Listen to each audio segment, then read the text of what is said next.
예, 안녕하세요. 예, 오늘 북한 영화사 특강 네 번째 시간, 냉전 해체와 북한 영화. 그러니까 70년대 중반 이후에 김정일이 북한의 이제 정점에 등장하면서부터 이제 현재까지 이야기를 좀 간략하게 나눠보도록 하겠습니다.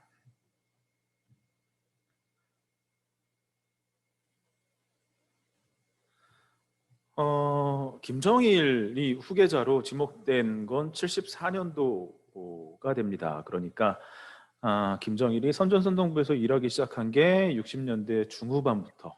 음, 북한에서는 64년도에 성장의 길에서라고 하는 작품에서 처음으로 김정일이 영화 부문에 대한 지도를 시작했다고 얘기를 하지만 이제 본격적으로 영화 부분을 책임지고 일하기 시작한 거는 67년도부터 보입니다. 67년도에 선전선동부에서 이제 영화 부문에 대한 그 비판 사업을 이제 김정일이 이끌었잖아요. 우리 지난 시간에 얘기했듯이 선전선동부에서 활약 김정일의 활약 이 활약을 인정받아서 1974년 2월 그러니까 노동당 중앙위원회 제5기 8차 전원회의가 열리던 그때 김정일이 김일성의 후계자로 공식 추대되게 됩니다. 2월 13일 날 그러니까 중앙위원회 전원회의가 열리는 초반에 김정일이 이제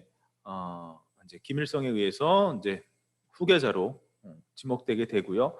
그 다음에 끝나기 직전에 김정일은 당시 이제 김정일의 직책이 노동당 정치위원이었습니다. 김정일은 온 사회의 주체 사상화를 주창하게 됩니다. 그러니까 이 구호를 김정일이 제안한 이 구호를 70년대 중반부터 이제 북한에서 공식적으로 전면적으로 사용하게 되는 거죠.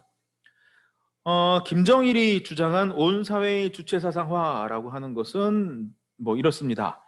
혁명과 건설의 주체 사상을 확고한 지도적 지침으로 삼고 그리고 주체 사상을 철저히 구현하여 민족의 이상사회를 건설한다라고 하는 것이죠.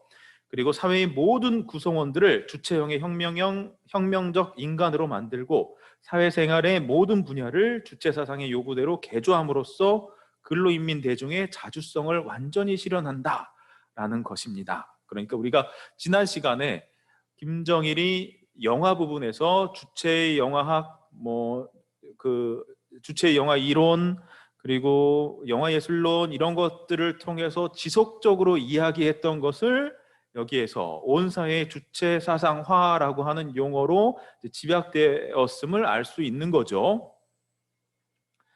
그러니까 김정일이 이제 그 문화 분야, 특히 영화 분야의 책임자로 있던 시기에서 이제 김정일이 아예 조선 노동당의 이제 중심부로 들어간 요 시기는 좀 이제 좀 성격이 좀 다르죠.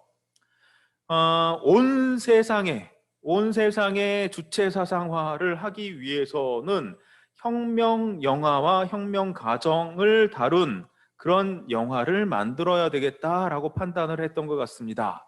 그래서 우리 불의 고전적 명작들을 영화로 만들어냈었죠. 그러니까 1930년대 김일성이 항일 유격 투쟁을 하던 당시에 창작됐다라고 하는 작품들을 영화로 만드는 작업, 이게 혁명적 대작들 뭐 이런 것들을 만들어내면서 일정의 성과를 쌓았고 그 다음에 온 세상의 주체사상화를 주창하면서 또 그런 모델이 될 만한 지난 시간에도 얘기했듯이 그런 전형적 인물 중에 전형적 인물이 바로 김일성이잖아요. 그러니까 김일성과 김일성의 일가를 소재로 한 영화들을 본격적으로 만들어내기 시작합니다. 김일성의 혁명 역사, 그러니까 김일성이 어떻게 활동을 했는지를 자료들을 수집해서 모아놓은 것들을 가지고 그것을 영화로 만듭니다. 그걸 혁명 영화라고 얘기하고요. 그 다음에 김일성의 가족들, 그러니까 김일성의 아버지, 어머니, 김일성의 형제들, 삼촌, 뭐 이런 사람들, 그리고 이제 그 주변에 있는 사람들까지 포함해서 이 김일성과 관련되어 있는 사람들이 등장하는 영화들을 기획하게 되는 거죠. 그래서 이런 역사 문헌적인 작품을 창작하게 됩니다. 그러니까 김일성의 혁명 활동을 기록해서 그것을 담아 놓은 그런 책들이나 뭐 이런 것들을 그냥 글자로 된, 인쇄물로 된 것이 아닌 영화로 된 것으로 만들려는 시도가 있었던 거죠. 왜냐? 우리 지난 시간에 얘기했던 것처럼 온 세상의 주체 사상화를 하기 위해서는 이 주체적인 인물의 전형을 이제 영화로 만들어서 그것을 통해서 모든 사회의 주체적인 인간으로 다 만들자라고 하는 게 목적이잖아요. 그렇기 때문에 그 수령, 김일성의 그 활동 내역을 영화로 만들어서 그것이 일종의 모델이 되도록, 모범이 되도록 그렇게 작업을 했었던 것이죠. 그 전형화라고 하는 말을 한번 생각해 볼 필요가 있습니다. 전형화라고 하는 말은 격식화, 도식화라는 말과는 좀 다르죠. 이런 것들을 배격하는 겁니다. 어떤 격식과 어떤 도식화에 만들어진 것이 아니라 혁명가의 혁명 정신과 아름답고 고상한 인간성과 인간적 풍모를 생동감 있게 그려야 하는 것이 영화에서 말하는 전형화라는 거죠. 우리 지난 시간에 영화예술론 얘기할 때 나왔던 거죠. 배우가 중요한 거는 배우를 통해서 사상이나 뭐 이런 것들이 밖으로 표출되는 거잖아요. 그런 표출되는 것은 이렇게 억지로 만들어낸 것이 아니라 자연적이고 그 다음에 풍부한 어떤 감정 같은 것들을 드러날 수 있게 진실하게 표현해야 된다라고 얘기를 했죠. 그러니까 마찬가지로 이 전형화라고 하는 것은 전형적인 인물을 아름답고 고상하고 진실하게 표현해야 된다라고, 그거를 통해서 생동감을 불어넣어 줄 수 있다라는 얘기입니다. 이 혁명 영화의 기원이 되는 작품이 있어요. 1977년도에 만들어진 누리에 붙는 불이라고 하는 작품입니다. 이 영화는 주인공이 누구냐? 김일성의 삼촌이 주인공이에요. 김형권이 주인공입니다. 내용은 이렇습니다. 카륜 회의가 소집된 1930년 여름부터 김일성이 조선혁명군을 규합하고 이런 조선혁명군들을 이제 토대로 반일 인민 유격대를 창건하게 된 그 시기가 배경이 되는 거죠. 그리고 항일 무장투쟁을 이끌게 되는 시기까지를 포괄한 시대를 실제한 사실들과, 아까 여기 앞에서 뭐라고 적혀 있어요? 역사 문헌적인 작품이라 그랬죠. 실제 있었던 사건들을 가지고 영화를 만드는 겁니다. 실제한 사실들과 인물들, 그러니까 이전에 만들어진 작품들 같은 경우는 실제 어떤 사람의 이야기지만 그 사람의 이야기를 실제 인물로 그려내지 않았어요. 그러니까 예를 들어서 조선 그 조국 광복회 활동을 열심히 하다가 서대문 감옥에서 숨진 이 갑산파의 중심 인물이었던 이효순의 오빠였죠. 이재순의 이야기를 그린 영화에서, 그 영화에서 이재순이라는 이름으로 등장하지 않아요. 그러니까 다른 이름으로 등장하는 거죠. 그리고 다르게 각색하고 좀 더 전형적인 인물로 막 각색을 했는데, 이제는 그런 각색이 아니라 있는 그대로를 보여줘라 라고 하는 거죠. 그래서 요 시기를 배경으로 김일성의 삼촌 김영권이 이 이제 활동을 국내로 와서 활동을 하게 됩니다. 국내에 와서 군자금을 모집하고 그 다음에 이 항일 혁명군에 참여할 사람들을 모집하고 하다가 체포되는 상황이 발생을 하게 되죠. 그래서 체포돼서 변절자의 밀고로 체포가 돼서 일제경찰에 수감되게 됩니다. 그리고 감옥에서도 끝까지 변절하지 않고 감옥에서 죽음을 맞게 되는 그런 이야기를 그린 작품이 바로 누리에 붙는 불이라고 하는 작품이에요. 여기에서 김영건이 국내에 들어가서 활동하게 된 계기가 되는 것을 김일성의 지시, 그려놓고 있죠. 김일성이 김영건에게 국내에 들어가서 이런 활동을 하라라고 지시를 하게 됩니다. 그래서 그 지시, 그러니까 조카의 지시를 받고 삼촌이 국내로 들어가서 활동을 하다가 체포되는 그런 이야기를 그려넣는 거죠. 그러니까 여기서 혁명 영화, 다시 말해서 이 영화의 주인공은 김형권이지만 김형권을 그렇게 혁명의 길로 이끈 사람이 누구로 등장해요? 김일성으로 등장하는 거고요. 김일성뿐만 아니라 김일성의 어머니 강반석 그리고 아버지 김영직 이런 사람들이 영화 속에 등장하면서 이 김영건이라는 인물을 주체적인 혁명형 인간으로 만들어내고 있죠. 이런 최초의 작품이 1977년도에 만들어진 누리에 붙는 불이라고 하는 작품인 거죠. 그 다음에 또 대표적인 작품 하나 꼽아보면 이렇습니다. 첫 무장대오에서 있은 일이라고 하는 영화가 있어요. 이거는 조선인민혁명군이 갓 창건되었을 때 김일성에 의해 한 지대에 파견된 유격대장 리광천이라고 하는 사람이 민족주의자들과 독립군 부대에 들어가서 그들을 민족적 계급적으로 각성시켜서 항일 구국투쟁에 힘차게 불러온다라고 하는 이야기입니다. 다시 말해서 김일성의 지시를 받고 이광천이 민족주의자들이 만들어 놓은 독립군 부대에 들어가요. 그래서 이 사람들을 항일혁명을 하는 데에 동참시키도록 설득하는 작업을 하게 됩니다. 그 작업을 김일성의 지시를 받고 이광천이라는 사람이 성공적으로 해낸다라고 하는 게 바로 이 첫 무장대오에서 있은 이야기의 그 이야기인 거죠. 그러니까 여기서 이광천이라고 하는 인물을 혁명적 인물, 전형적 인물, 혁명화의 전형적 인물로 만들어낸 것은 바로 김일성이죠. 그러니까 영화가 이제 이런 혁명 영화가 김일성에 의해서 혁명의 길로 들어선 사람들의 이야기 혹은 김일성 본인의 이야기가 되는 거죠. 1980년에는 보천보 전투 승리 43주년 기념작으로 백두산이라는 영화가 만들어집니다. 여러분들 백두산이라고 하는 시를 잘 아실 겁니다. 북한에서 일종의 해방 직후에 서사시의 전형을 보여준 백두산이라는 조기천의 시가 있습니다.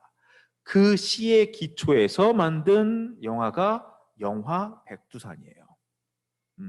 여기에서는 이제 어떻게 진행이 되냐면 그 장편 서사시 백두산에서 이제 진행되는 거와 비슷하게 김일성의 활동과 김일성의 영향받아서 이 혁명 활동에 참여한 혁명가들의 모습을 이제 보여주는 거죠. 그래서 김일성에 의해서 이 사람들 어떻게 혁명 활동에서 혁혁한 공헌을 세우는지를 보여주는데 여기 보면 백두산식 설화라고 돼 있죠.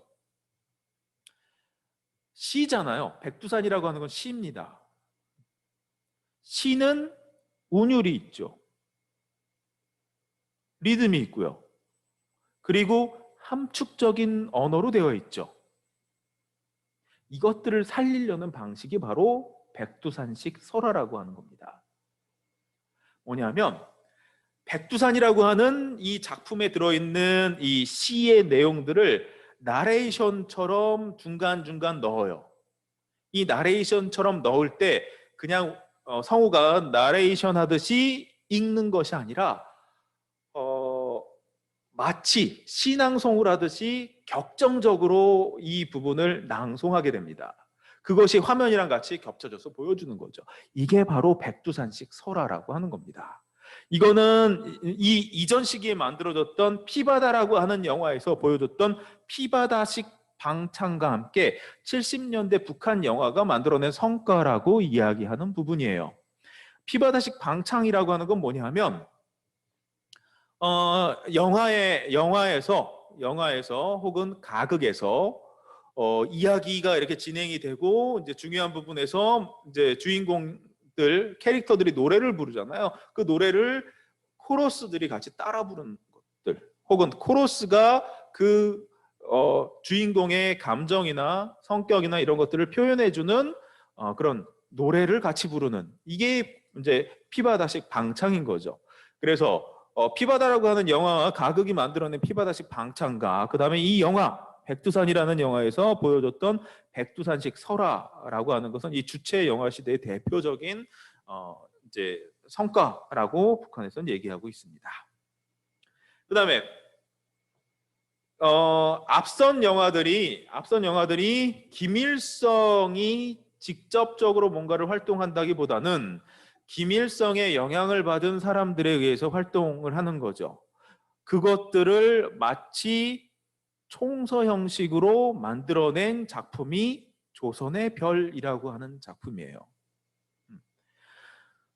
내용은 이렇습니다. 조선의 별이라고 하는 영화는 1920년대 말 북한의 대표적인 혁명 시인인 김혁이라고 하는 사람이 지은 동명의 시에서 제목을 따온 거죠.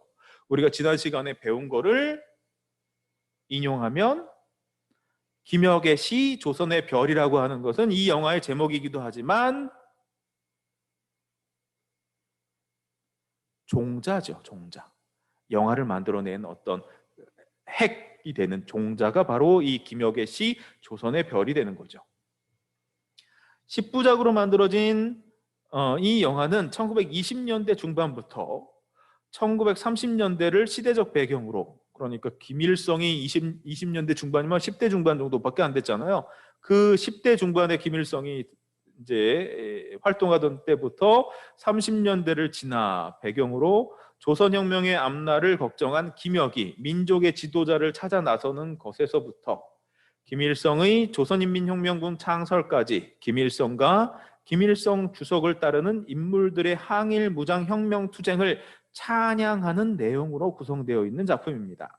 각 편은 독립적인 이야기로 구성되어 있으면서도 전체적인 흐름은 김일성의 항일혁명에 맞춰져 있습니다.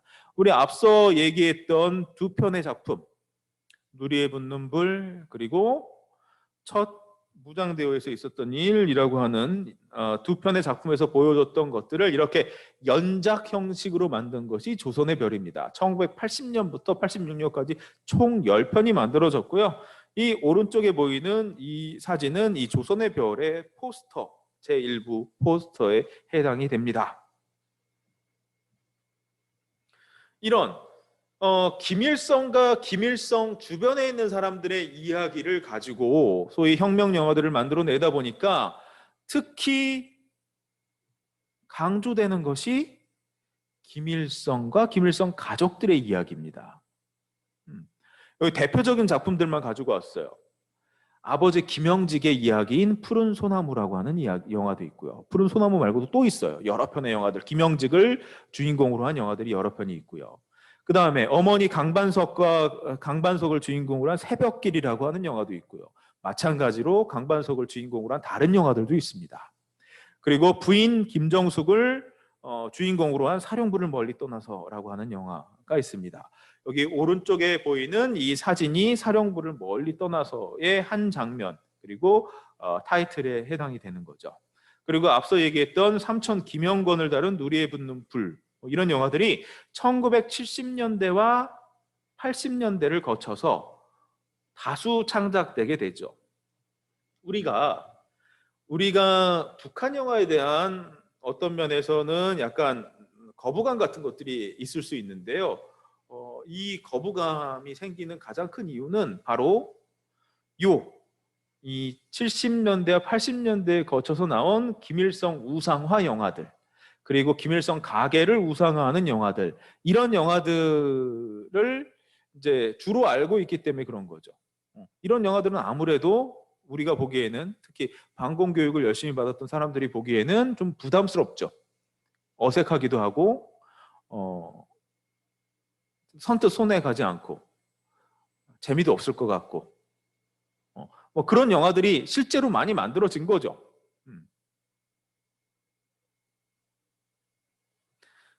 그래서 이런 영화들, 김일성 일가의 이야기를 영화한 작품들도 이제 만들어지게 됩니다.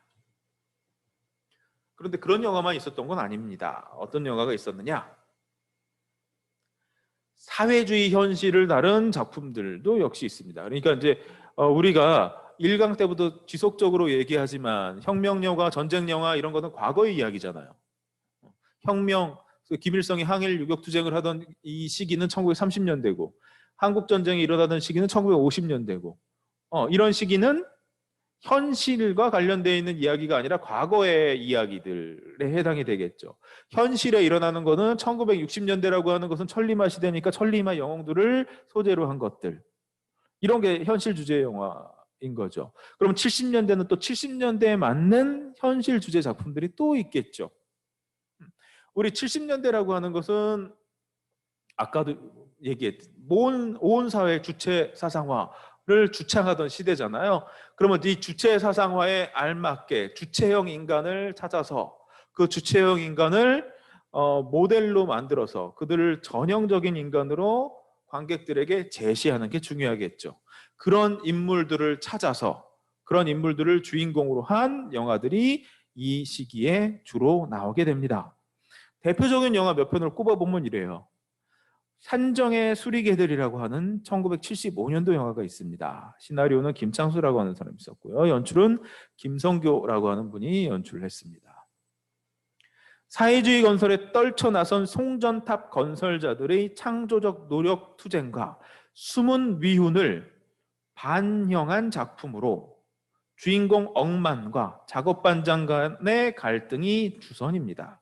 그러니까 주된 이제 플롯은 이 작업반장과 평생 이제 그 송전탑 건설에 평생을 바쳤던 늙은 노동자가 주인공이죠. 이 사람들이 이 송전탑을 어떻게 할 것인가를 두고 티격태격합니다. 그것들을 통해서 이제 보다 나은 방안들을 만들어내는 거죠.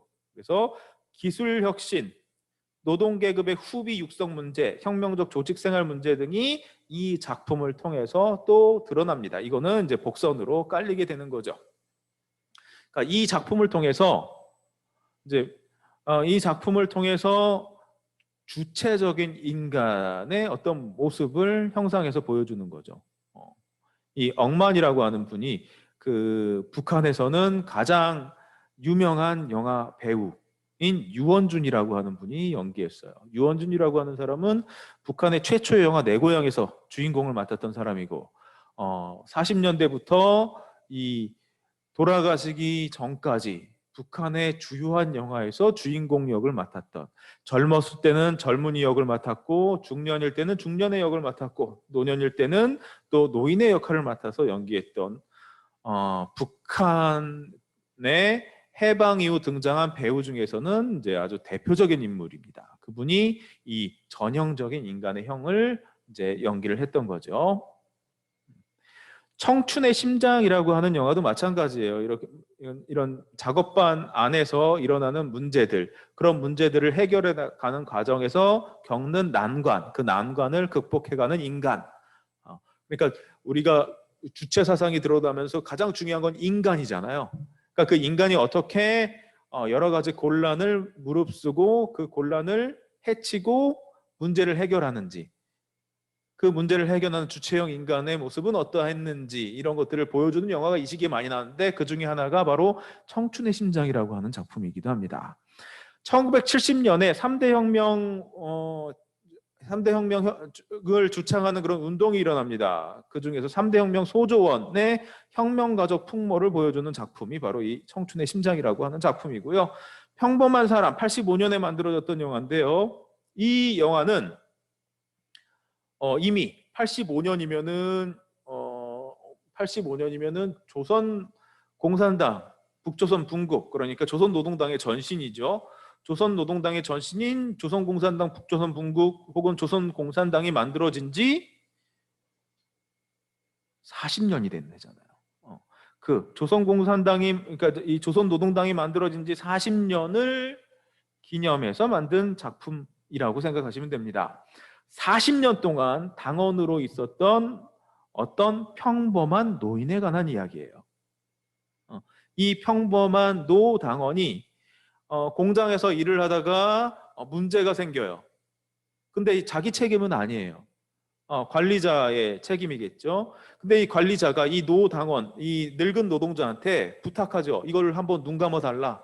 당신이 눈 감으면은 이 전혀 문제가 없이 그냥 슬쩍 넘어갈 수 있는 그런 문제다라고 설득해요.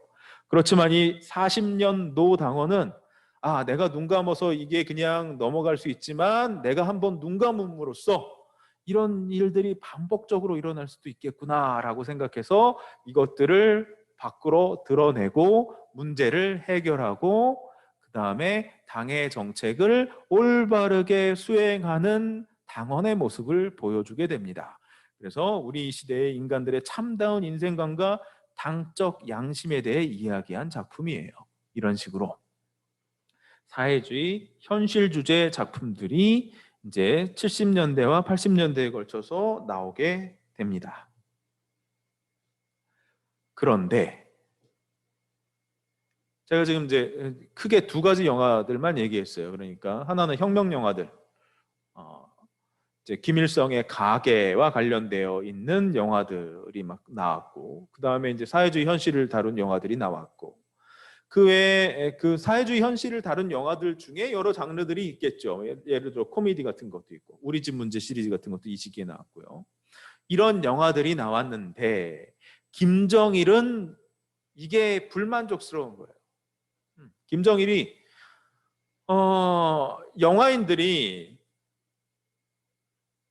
뭔가 과업을 받으면 그 과업을 받고 빨리빨리 움직여서 영화를 창작해야 되는데 빨리빨리 움직이지 않고 보신주의, 내가 혹시 잘못 만들어서 문제가 생길까? 그 다음에 확신이 서지 않으니까 어떻게 해요? 늘어지게 한 장면을 한 커트 찍는데 하루 걸리고 막 이렇게 되는 거죠. 그러니까 김정일이 참다 못해서 극약 처방을 내립니다. 뭐냐?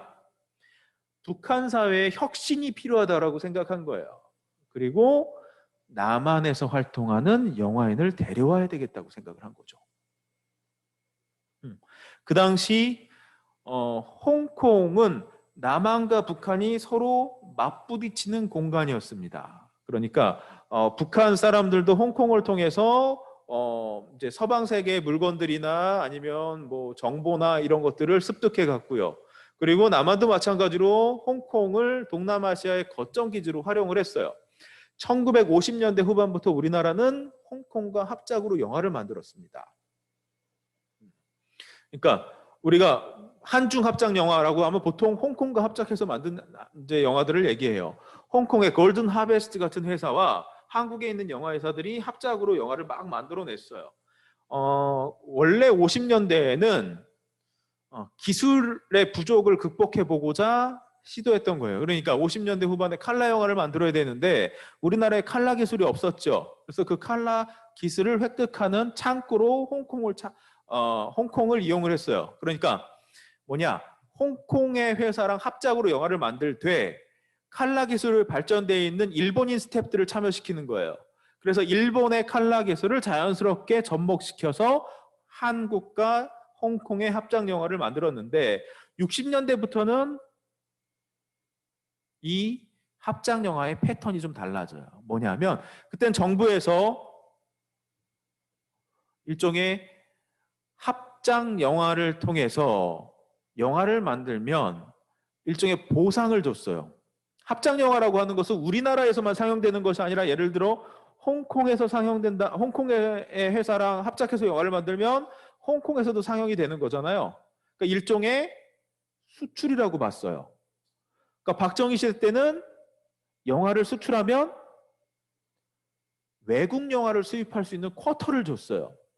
그러니까 너도 나도 여러 회사들이 홍콩에 있는 영화 회사들과 합작해서 영화를 만듭니다. 그래서 그렇게 만든 영화들은 우리나라에서만 상영되는 것이 아니라 홍콩에서도 상영되고 그리고 홍콩에 있는 회사의 동남아 배급망을 통해서 동남아 지역에서도 상영이 되고 이랬던 거죠.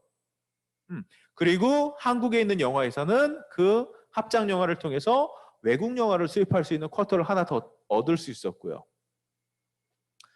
그 홍콩이 그랬던 지역입니다. 그러니까 한국 사람들도 교류가 많았고요. 그다음에 북한 사람들도 홍콩을 왔다 갔다 했었고요.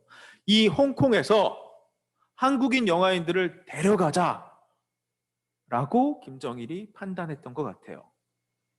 그래서 최은희 당시 50년대, 60년대 한국 영화를 대표하는 여배우인 최은희를 북한으로 데려갑니다.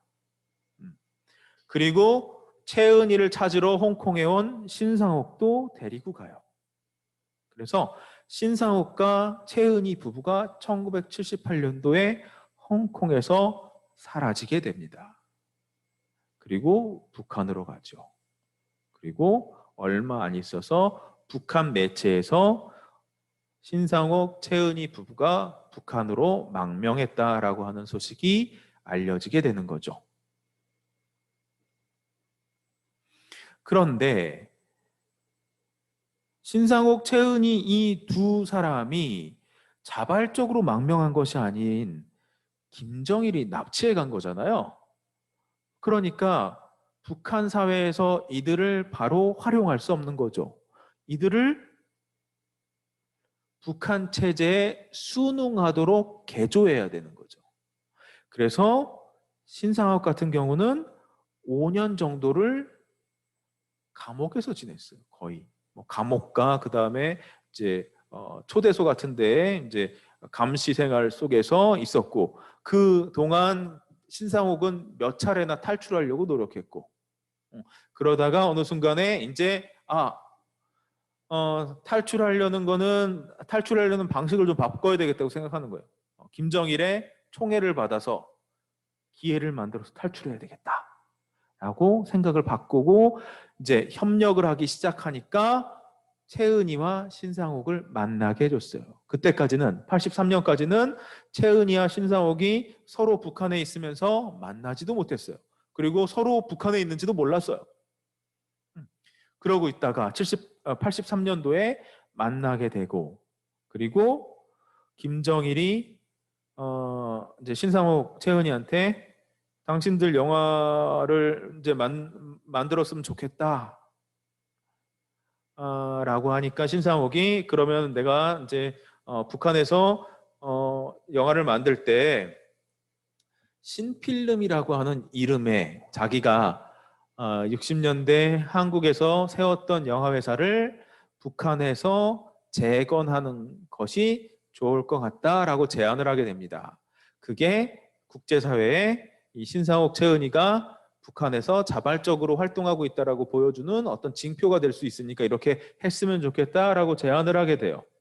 그래서 김정일이 오케이 하게 되죠. 그래서 83년도 10월에 신필름이 평양에서 재건됩니다. 그리고 2년 반 동안, 그러니까 86년 3월 오스트리아 빈을 통해서 탈출할 때까지 신상옥은 7편의 영화를 연출하게 돼요. 그러니까 2년 반 동안에 7편이면 1년에 약 3편 정도씩 영화를 만들었던 거죠. 그래서 처음 만든 영화는 돌아오지 않는 밀사였고요. 그 다음에 두 번째로 만든 영화가 사랑 사랑 내 사랑이라는 작품이었고요. 그리고 탈출기, 소금, 심청전, 방파제, 불가사리 같은 영화를 만들어내고요. 이거는 신상옥이 직접 연출한 영화입니다.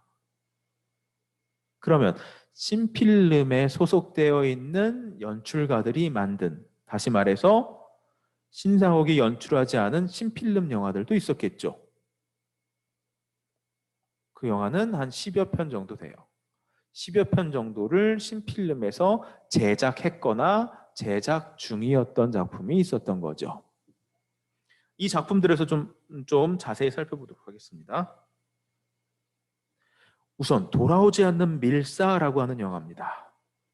이 영화는 신상옥이 북한에서 만든 최초의 영화입니다. 신상옥이 북한에서 처음 영화를 만들 때 아무래도 북한 사람들의 감시가 심각했죠. 그러니까 김정일은 말은 신 감독이 원하는 대로 마음대로 영화를 만들어라. 우리는 신 감독이 만드는 영화에 대해서 전혀 터치하지 않겠다. 이 말은 검열이나 합평회를 통한 수정이나 이런 것들을 전혀 요구하지 않겠다라고 얘기했지만, 신상옥이 북한에서 영화를 만들 때 고려해야 되겠죠. 내가 북한에서 영화 활동을 하려면 어떻게 영화를 만들어야 되고 어떤 영화를 만들어야 될지에 대해서 심각하게 고민했을 거예요. 그래서 선택한 작품이 불후의 고전적 명작 중의 하나인 혈분만국회라고 하는 작품입니다. 우리 지난 시간에 얘기했지만 불후의 고전적 명작이라고 하는 것은 북한 문학예술의 근간과도 같은 작품들인 거죠. 1930년대 김일성이 항일 유격 투쟁을 하던 당시에 항일 유격 투쟁지에서 그 유격대원들과 그들과 함께 생활하고 있는 그 지역 조선인들이 함께 만든 작품들을 불후의 고전적 명작이라고 하고, 이것이 북한 문학예술의 일종의 뿌리와 같은 작품이라고 얘기합니다. 그 작품 중에 하나가 이준 열사가 헤이그에서 열리는 만국 평화회의에 가서 자결하게 되는 내용을 그린 연극이에요. 혈분만국회라고 하는 연극. 그 연극을 영화하는 거는 북한 사회에서 되게 중요한 일이죠. 불후의 고전적 명작을 영화로 만든 건 아주 중요한 일이잖아요. 그러니까 세 편의 불후의 고전적 명작이 70년대 초반에 김정일에 의해서 만들어졌잖아요. 피바다, 꽃파는 처녀, 한자이다는 운명, 세 편이 만들어졌고, 그 다음에 70년대 후반에 안중근 이등방문을 쏘다라고 하는 작품이 하나 만들어졌고, 그래서 불후의 고전적 명작 네 편이 영화화됐는데 마지막 한 편, 이 다섯 번째 작품 혈분만국회를 신상옥이 영화로 만든다라고 얘기한 거예요. 그러니까 북한에서 오케이 하고 좋아하는 거죠. 이거를 만들어서 체코 카를로 비바리에서 열리는 영화제에 출품하게 됩니다.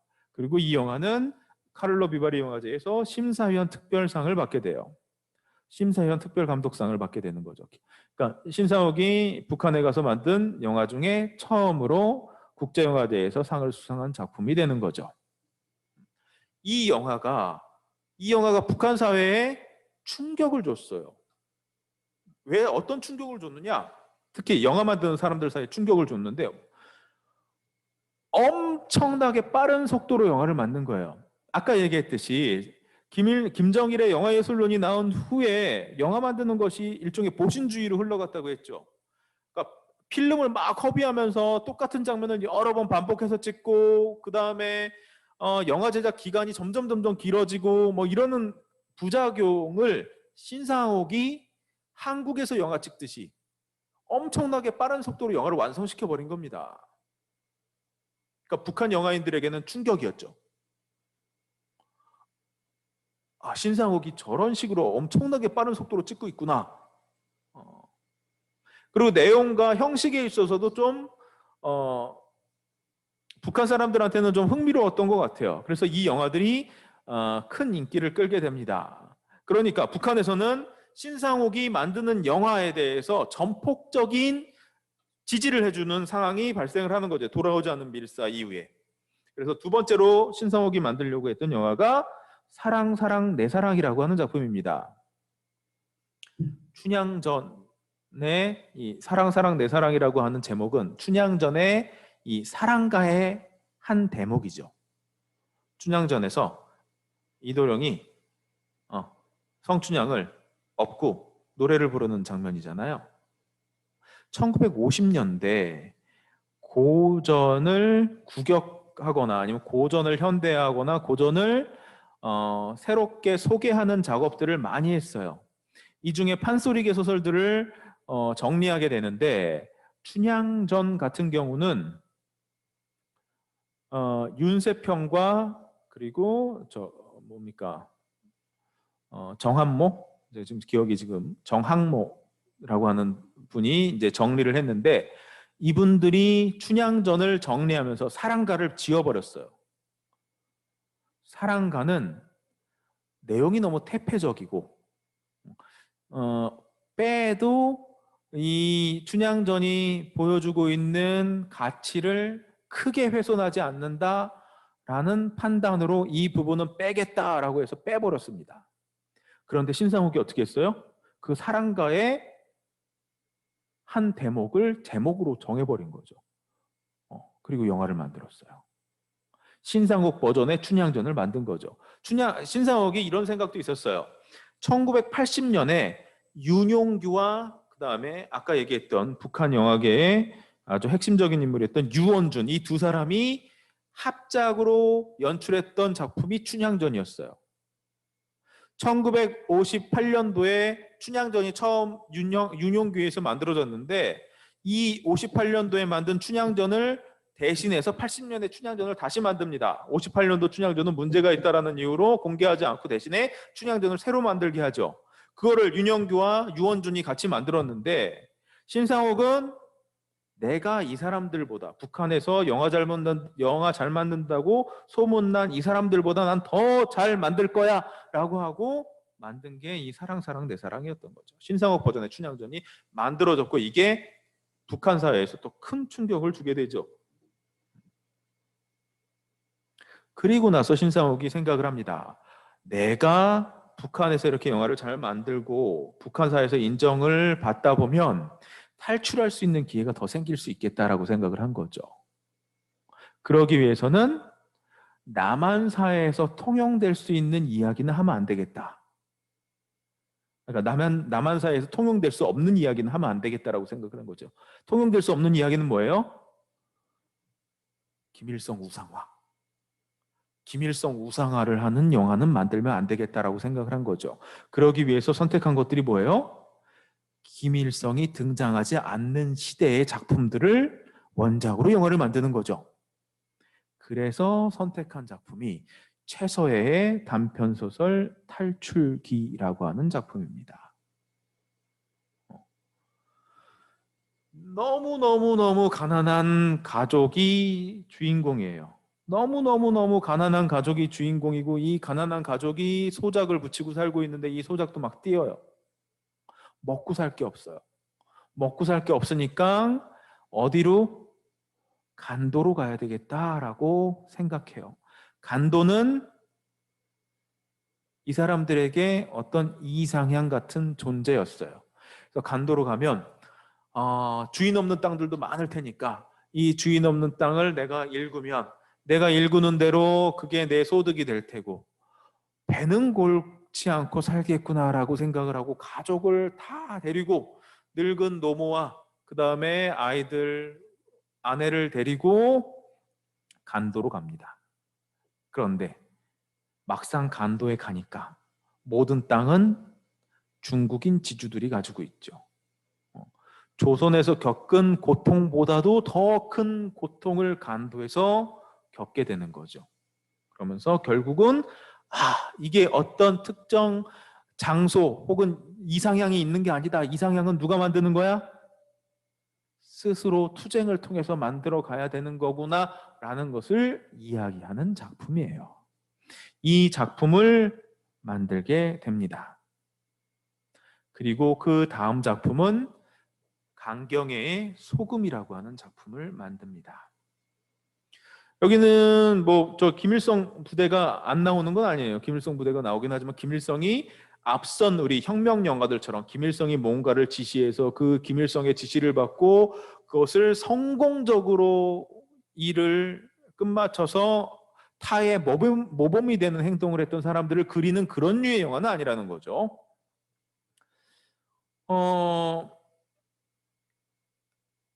이 채은이가 연기한 어머니 역을 한 채은이가 주인공입니다.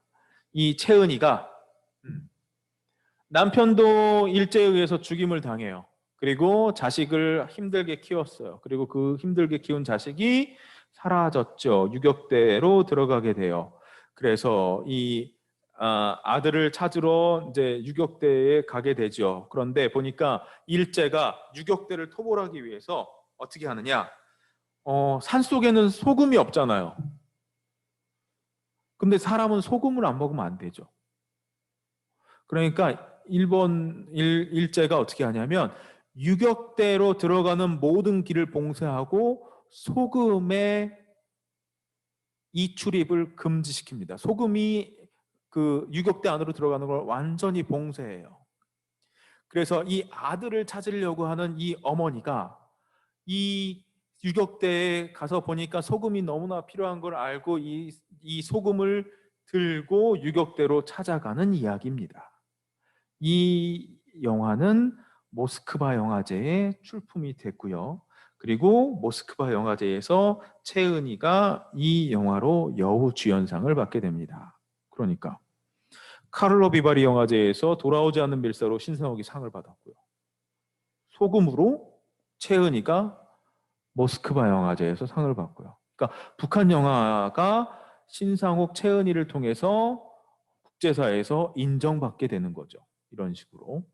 그러니까 신상옥은 활동 영역을 조금 더 넓힙니다. 물론 앞선 영화들도 해외 로케이션 같은 것들을 했어요. 예를 들어 돌아오지 않는 밀사도 해외에서 촬영을 했어요. 그러니까 헤이그에서 만국 평화회의가 열리고 하는 것들을 촬영하기 위해서 유럽에서 동구권에서 영화 촬영을 했죠.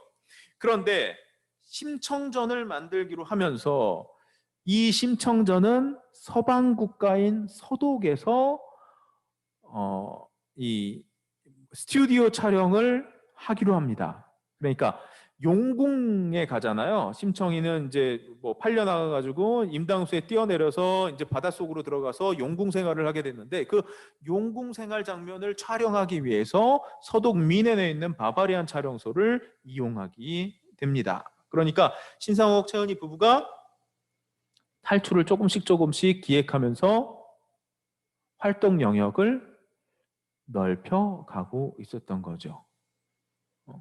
그리고 이 심청전이라고 하는 작품도 이제 신상옥 감독이 이 영화를 선택한 이유는 뭐냐면 심청전이라는 영화가 57년도에 북한에서 만들어졌어요. 창극을 영화에서 만들었습니다. 그런데 북한에서는 판소리를 되게 중요시하게 대우하다가 60년대 판소리를 봉건적이고 태폐적이고 부르주아적이다라고 하는 이유로 퇴출시키게 돼요. 그러면서 자연스럽게 판소리를 토대로 해서 만들어진 창극 영화들도 상영할 수 없게 되는 거죠. 그러니까 북한에서 만든 심청전은 상영할 수 없는 영화였어요. 그러니까 이것을 대신해서 심청전을 보여주자라고 해서 이제 심청전이라는 영화를 신상옥 버전으로 만들게 된 거죠. 그리고 심청전을 만들고 나서는 방파제라고 하는 노동 영웅들을 묘사한 영화를 만들고요. 그 다음에 탈출을 해야 되잖아요. 탈출을 해야 되는데 신상옥이 아무래도 일본의 영화인들과 아주 친밀한 관계를 가지고 있었죠. 그러니까 신상옥이 이제 아시아 영화제를 통해서 일본 영화인들도 많이 알고 또 일본에도 신상옥 영화가 많이 소개가 됐고요. 그리고 일본의 저널리스트들이나 아니면 영화 평론가들이나 이런 사람들도 신상옥과 교류가 있었고요. 그리고 신상옥은 일본에 유학한 적이 있었던 일본어에 아주 능숙한 그런 일제시대 때 교육을 받았던 인물이고요. 아무래도 일본인들의 도움을 좀 받을 거라고 생각을 했나 봐요. 그래서 다음 작품은 불가사리라고 하는 작품을 영화로 만들게 됩니다. 고려시대를 배경으로 한 작품이고요. 나라에서 이제 그 주민들에게 백성들이 가지고 있는 쇠붙이를 다 긁어 모으게 합니다. 쇠붙이가 이제 하나둘 다 없어지게 되는 거죠. 그걸 가지고 무기를 만들고 막 이러죠. 이때 어떤 이제 그 바느질을 하던 어떤 여인이 바느질을 하다가 손가락에 이제 바늘이 이제 찌르는 것, 바늘을 손가락으로 찌르는 것, 그러니까 손가락을 바늘로 찌르는 거죠. 그래서 이제 피가 이제 손에서 피가 나는데 그 피가 밥풀로 만든 인형에 떨어져요. 그래서 그 피를 먹은 그 밥풀 인형이 점점 커지게 되는 거죠. 그래서 그 밥풀 인형이 점점 커져가지고 어떻게 돼요? 불가사리라고 하는 괴물이 되는 거예요. 그래서 그 불가사리라고 하는 괴물이 그 정부에서 쇠붙이를 다 끌어모아가지고 만든 무기들을 다 먹어버려요. 막 먹어버리는 거죠. 그래서 관군이 그 불가사리를 물리치려고 하는 그런 SF 영화를 만듭니다. 일본의 도우의 특수촬영팀이 고질라라고 하는 영화를 만들었잖아요. 그 고질라의 특수촬영팀이 북한으로 와서 이 영화의 특수촬영을 돕게 됩니다.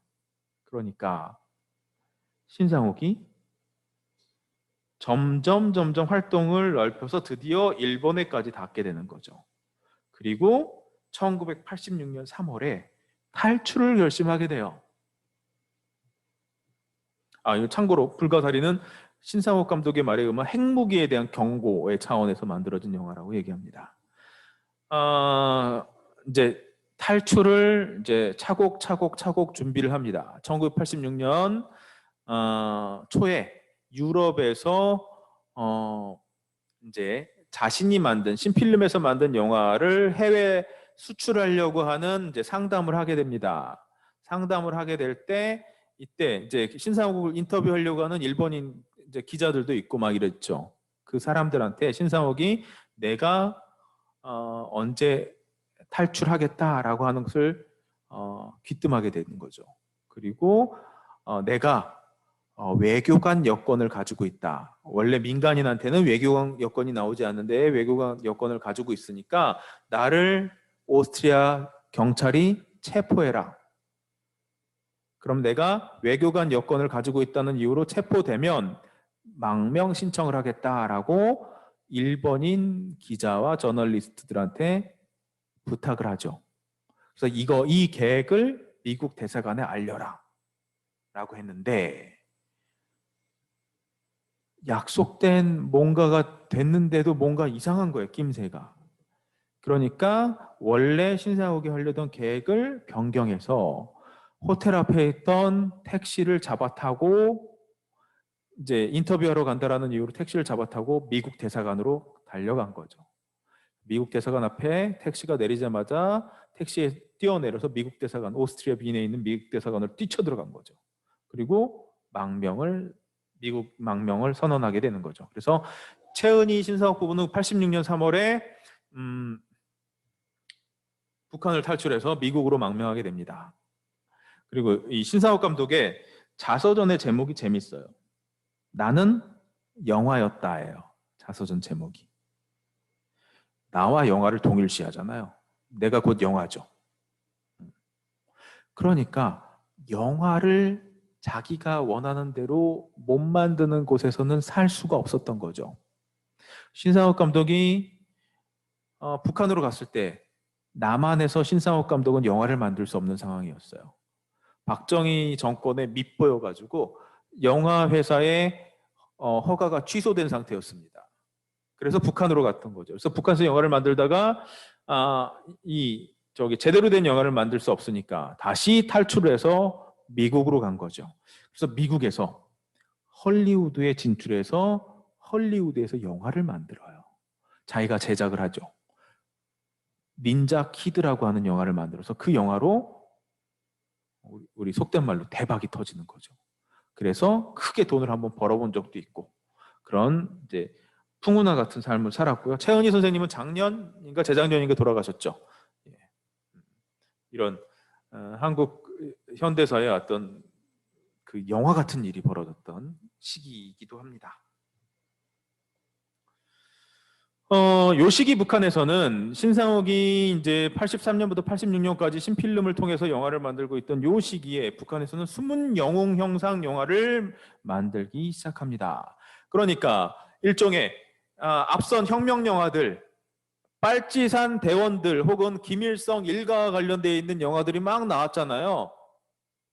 그런 일종의 눈에 보이는 영웅들을 그리는 그런 영화들은 아무래도 일반 사람들한테는 너무나 힘든 일이죠. 지금이 일제강점기도 아니고 행복하게 살고 있는데 그 빨치산 투쟁을 했던 영웅들을 닮아가는 거는 정말 어렵다라고 생각을 한 거죠.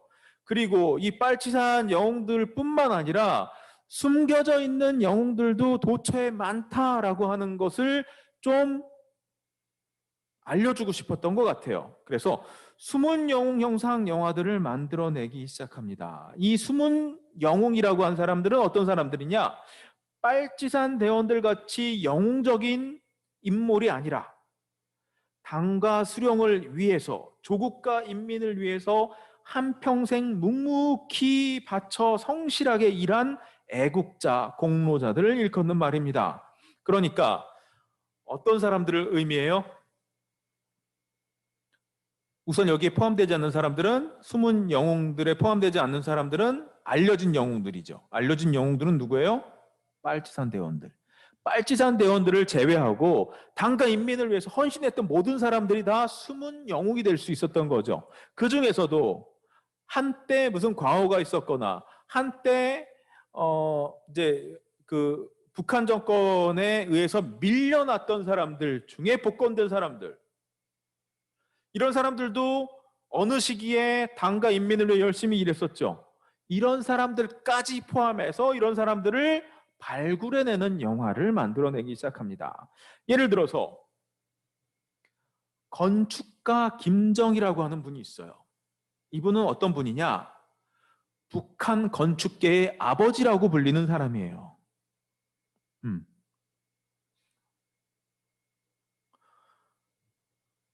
해방 직후에 소련으로 유학 가게 됩니다. 건축가로 활동하다가 소련 유학을 가게 돼요. 소련 유학 가서 소련에서 이제 건축 교육을 받고 있던 중에 6.25 전쟁이 터진 거죠.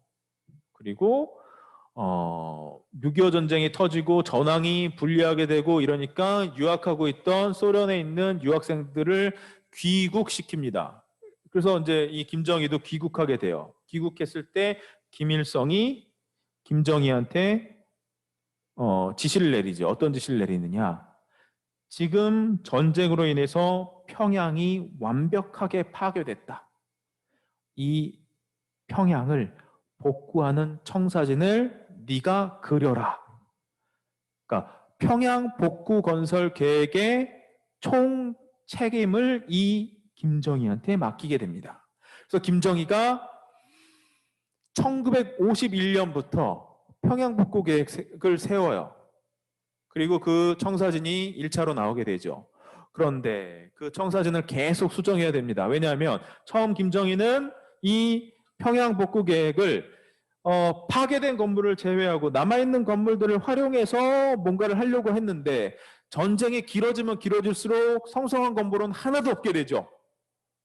사용할 수 있는 건물이 거의 없게 돼요. 그러니까 아예 새로 도시를 창조하게 되죠. 그렇게 태어난 게 바로 평양이라는 도시예요.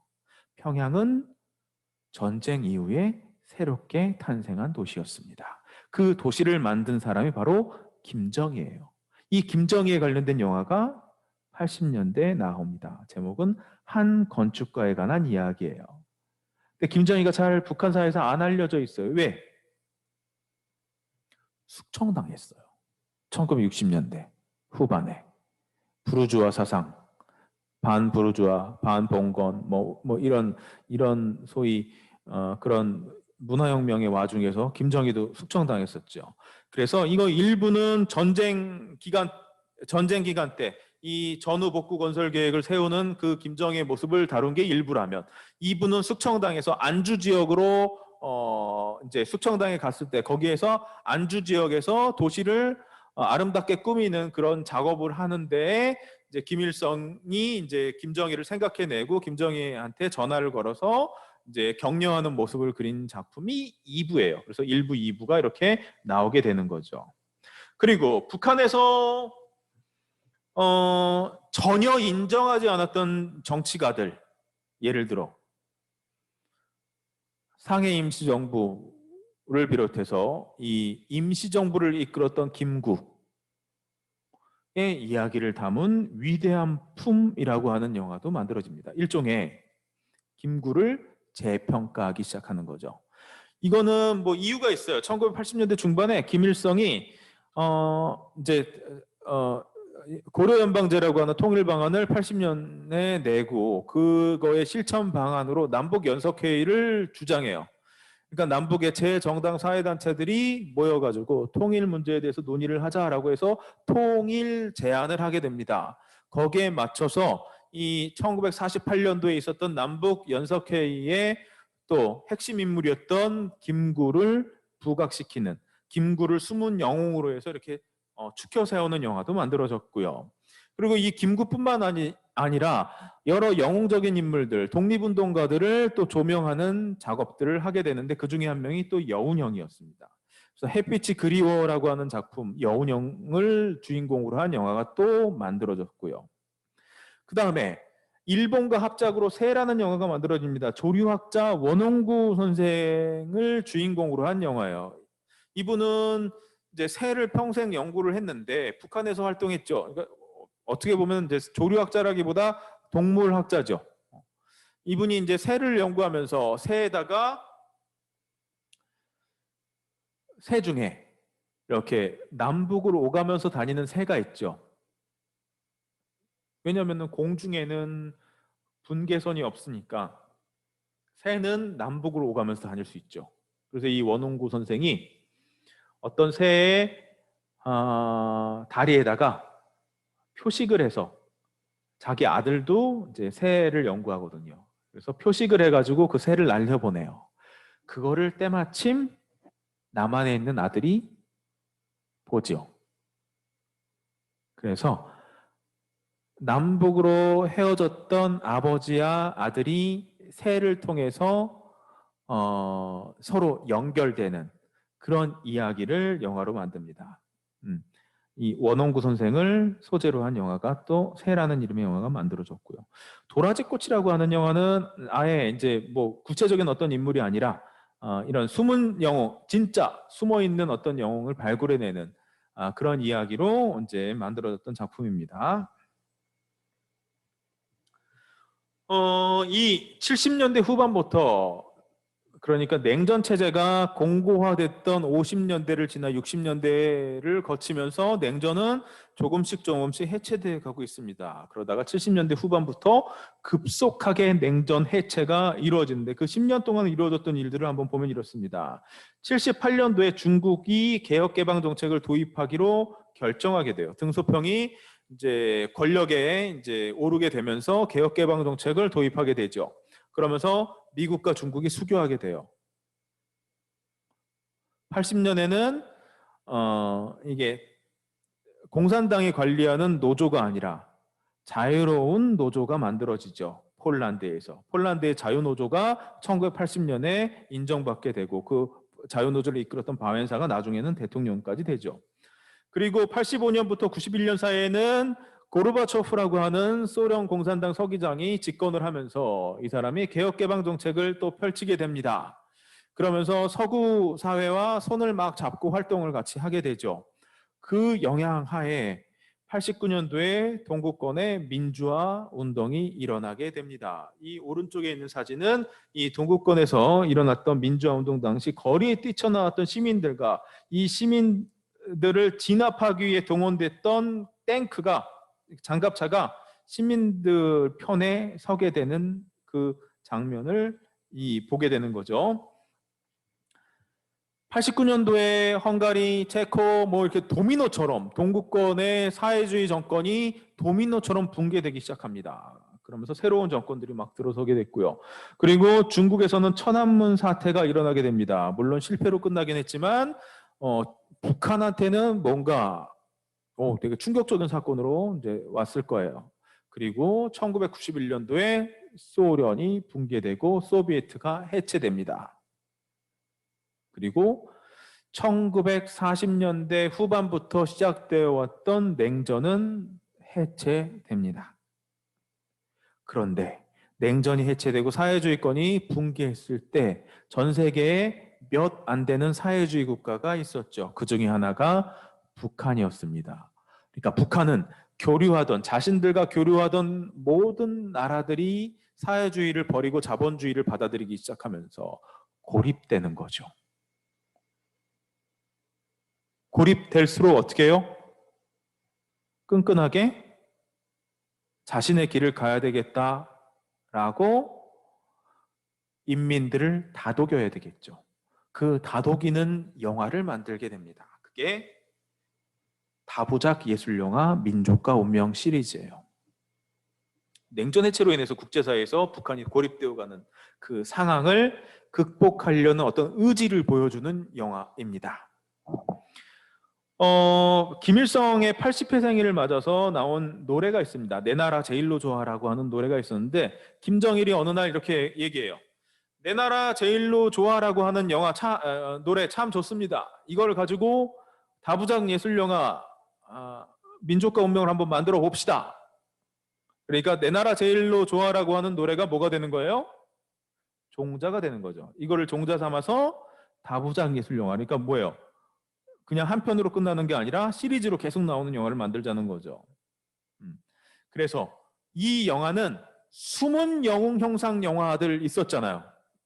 이 70년대 후반부터 쭉 나오던 숨은 영웅 형상 영화를 확대해서 어떤 사람으로 민족의 운명을 바꾸는데 앞장섰던 사람들을 조명하는 영화.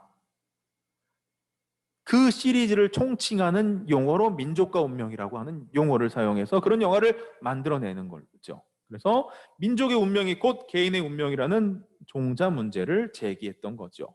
그래서 원래는 10부작으로 계획됐어요. 그래서 1부부터 10부까지 만들었는데 이 영화가 김정일이 오랜만에 앞장서서 이런 영화를 만들라라고 지시를 내리니까 북한의 최고의 연출가, 배우, 촬영기사 이런 사람들이 총동원돼서 영화를 만들죠. 그리고 이 민족과 운명에서 다루고 있는 사람들은 주로 남한에서 통일활동에 헌신하고 있던 사람들, 그러니까 남한에서 활동하다가 북한으로 올라온 사람들, 이런 사람들을 다루고 있었으니까 북한 주민들에게 좀 흥미로웠던 것 같아요. 그래서 인기가 많아. 사람들이 좋아해요. 그러니까 김정일이 이거를 더 확대해서 50부작으로 늘립시다 라고 얘기합니다. 그래서 이 시리즈가 원래는 10부작으로 계획됐다가 50부작으로 늘어나게 돼요. 그리고 나중에 김정일이 이건 50부작으로 안 돼, 100부작까지 만듭시다 이렇게 돼서 100부작으로 제작이 됐는데 2000년대 들어서 상황이 많이 달라졌죠.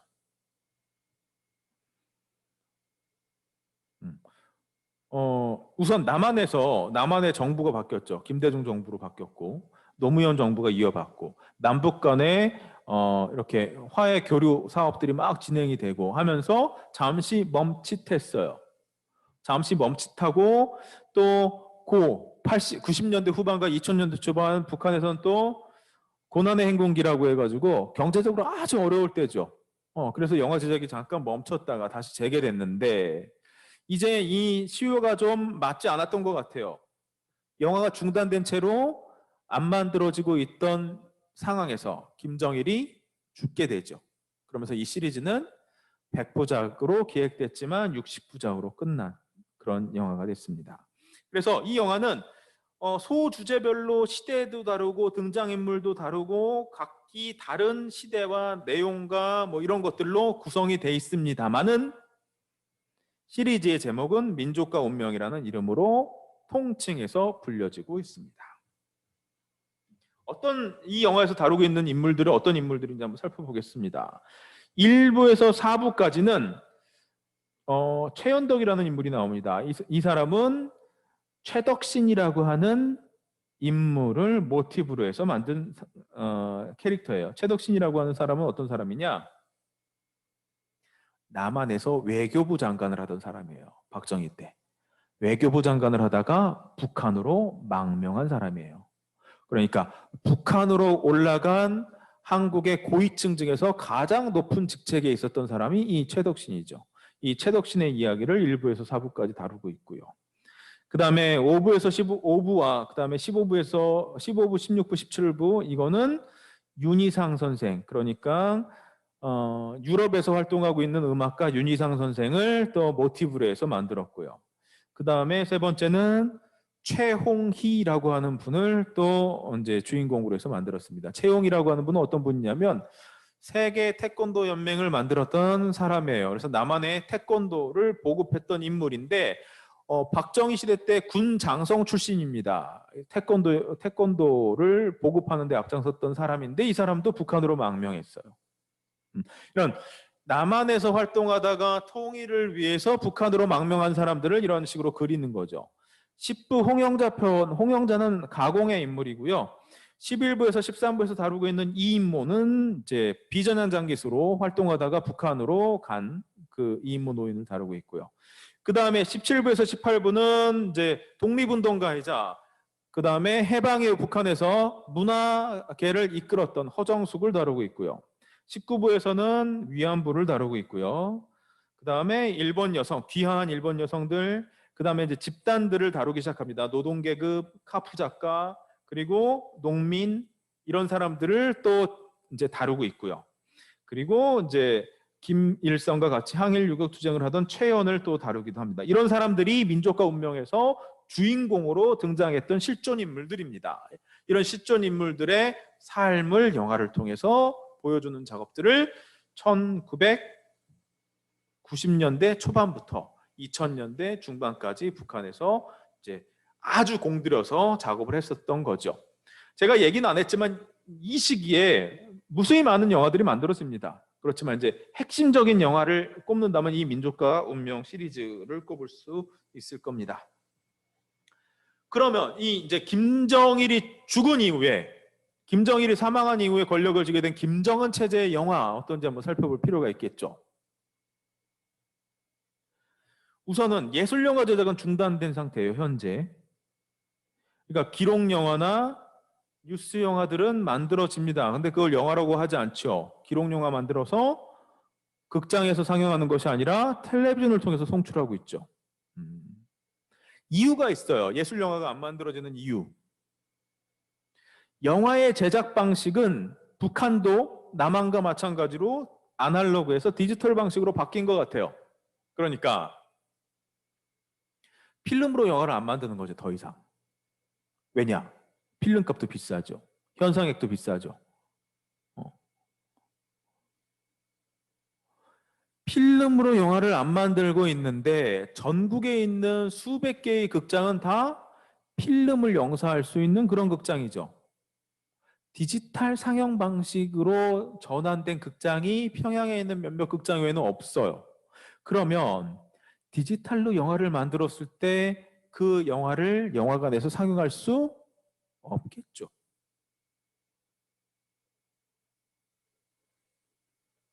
그러니까 영화를 만들 이유가 없는 거죠. 전국에 있는 극장이 디지털화가 되기 전에 영화를 만들 필요가 없었던 거죠.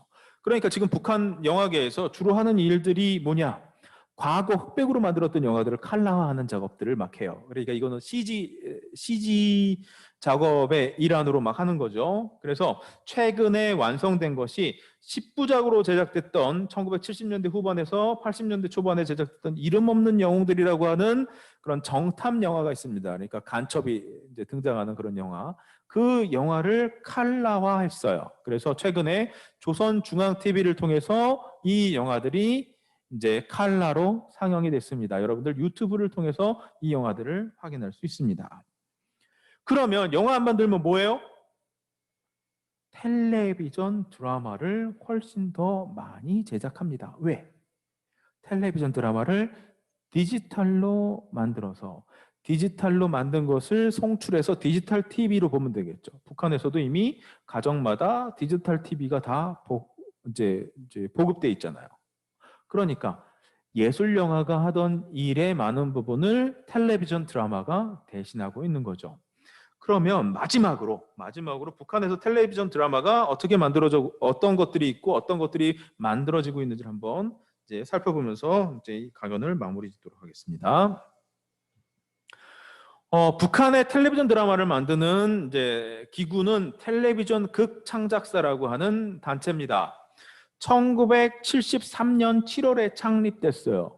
그러니까 텔레비전에 들어가는 극본을 창작하는 창작사인 거죠. 그러니까 김정일이 집권하고 김정일이 이제 선전선동부에서 일을 하고 나서 그런 일들을 이제 본격적으로 하기 위해서 만든 기구 중에 하나가 텔레비전 극창작사입니다. 그래서 텔레비전 문예물을 창작하는 창작 기지이기도 하고요. 텔레비전 극창작사의 구성을 보면요. 연출실, 촬영실, 분장실, 미술실, 특수화면 형상실, 편집실, 녹음실, 의상실, 연화실 등 드라마 제작 공정에 필요한 창작실을 보유하고 있습니다. 그러니까 텔레비전 극창작사에서 창작된 이 문예물을 이 텔레비전 극창작사에서 직접 제작을 하게 되는 거죠. 그리고 현재는 이제 북한에서는 이런 식으로 얘기하는 숫자식 촬영 기재, 디지털 촬영 기재를 숫자식 촬영 기재라고 하죠. 이 디지털 촬영 기재를 사용을 하고 조명 설비, 그다음에 디지털 음성 조종 체계, 동시 녹음 체계 등을 갖춰서 영화를 드라마를 만들고 있습니다. 북한의 드라마의 어떤 장르를 한번 이제 살펴보겠습니다. 우리나라는 보면은 대하 드라마라는 게 있죠. 50부작에서 100부작이 넘어가는 긴 호흡의 드라마. 보통 사극이나 이런 것들을 많이 그런 식 대하 드라마로 촬영을 하고 있죠. 그 다음에 미니 시리즈라는 거 있죠. 그러니까 한 12부작 정도로 만들어지는 작품. 그 다음에 단막극 같은 것도 있고요. 북한도 마찬가지로 그런 식으로 이제 구분이 가능합니다. 예를 들어서 북한에서 만들어진 대하 소설, 그러니까 긴 장편 소설을 영화로 각색해서 드라마로 각색하는 경우 그것을 텔레비전 연속 소설이라고 부릅니다. 그래서 북한에서 나온 문헌들을 살펴보면 텔레비전 연속 소설이라고 얘기하면 이거는 대하 드라마구나라고 생각을 하시면 돼요. 그래서 여기 보면 왕재산이라고 하는 작품 있죠. 김청수의 장편 소설 왕재산의 기초에서 이런 텔레비전 연속 소설 왕재산이 만들어졌고요. 텔레비전 극이라는 게 있습니다. 이거는 이제 짤막해요. 한 편으로 끝나거나, 그러니까 1시간짜리 한 편으로 끝나거나, 아니면 최대한 4편 정도로 끝나는, 그러니까 시간으로 따지면 한 4시간 정도, 1시간에서 4시간 정도 되는 분량의 텔레비전 극이라고 하는 게 있습니다. 우리나라로 치면은 특별 드라마 정도 되겠죠. 그리고 텔레비전 연속극이라는 것이 있습니다. 연속극이라고 하는 것은 우리나라로 치면 미니 시리즈에 해당이 돼요. 그래서 10편 내외의 드라마입니다. 그러니까 보통 12부작이나 15부작 혹은 8부작 이렇게 끝나게 되는 이런 텔레비전 연속극이 있고요. 그 다음에 단 한 편으로 끝나는 한 영화처럼 찍은 텔레비전 예술 영화도 존재합니다.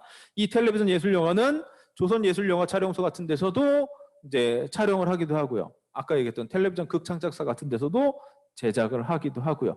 이런 식으로 크게 4개로 이제 북한의 텔레비전 문예물이 이제 분류가 가능합니다. 대표적인 작품들을 한번 살펴볼게요. 텔레비전 연속 소설 중에 첫 기슭에서라고 하는 작품입니다. 여기 제1부에서 17부까지 이렇게 방영이 된 거죠. 이거는 이제 그 원작 소설을 드라마로 만든 거고요. 아무래도 시대가 길다 보니 이게 이제 17부작으로 길다 보니까 보통 이런 것들은 일제강점기부터 해방 이후까지 시기들을 보통 이렇게 다 두루두루 이렇게 이야기하는데 패턴이 있어요. 일제시대 때 이렇게 일본의 압제 밑에서 고통을 받다가 해방이 돼서 이제 사회주의 체제에서 이제 토지개혁과 농촌에서는 토지개혁, 그 다음에 이제 그 도시에서는 이제 공장의 주인이 돼서 열심히 이렇게 사회주의 체제를 만들어가고 있는데 전쟁이 터지고 이 전쟁으로 모든 것들이 파괴됐고 전쟁 기간 동안에 미군이 와서 이제 인민들을 괴롭히고 이러다가 인민군대가 다시 이제 들어와서 전쟁 이후에 행복한 사회주의 국가를 형성한다라고 하는 것이 보통 이제 북한 영화의 어떤 패턴이라고 보면 되죠. 텔레비전 예술 영화 최근도 아니죠. 이거 벌써 한 2년 정도 된 것 같은데 소학교의 작은 운동장이라고 하는 작품이 이제 만들어져 가지고 상영이 돼서 텔레비전으로 상영이 돼서 북한 사회에 또 큰 이슈가 되기도 했습니다. 그러니까 소학교에서 축구를 가리키는 여자 체육 선생님에 관한 이야기입니다. 그리고 학교의 축구를 배우는 아이들의 이야기이죠. 그리고 텔레비전 연속극 8부작으로 만들어졌던 임진년의 10만이들이라고 하는 작품입니다. 이거를 보면 좀 흥미로운데 북한에서 미국과 대화를 하기 시작하면서 반미와 관련되어 있는 작품들은 창작하지 않아요. 왜냐하면 미국이 대화의 협상의 파트너이기 때문에 미국을 자극할 수 있는 그런 주제나 소재들은 선택하지 않고 대신에 그 미제가 북한에서 말하는 미제를 대신한 게 일본이죠. 일제 혹은 임진왜란과 같은 일본의 공격 같은 것들이 해당되죠. 그래서 이건 2018년에 만든 임진년의 신만이들이라고 하는 작품인데요. 임진왜란을 배경으로 해서 조선의 산삼, 인삼을 이제 훔쳐가려고 하는 일본인들에 대항해서 싸우는 신만이들의 이야기들을 그린 작품입니다.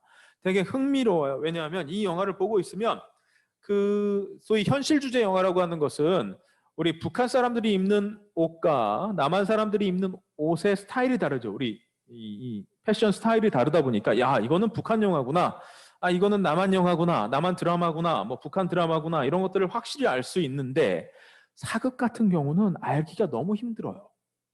특히 임진년의 신만이들 같은 경우는 카메라 워킹이나 이런 것들이 기존의 북한 영화나 드라마에서 보는 것처럼 단조롭지가 않습니다.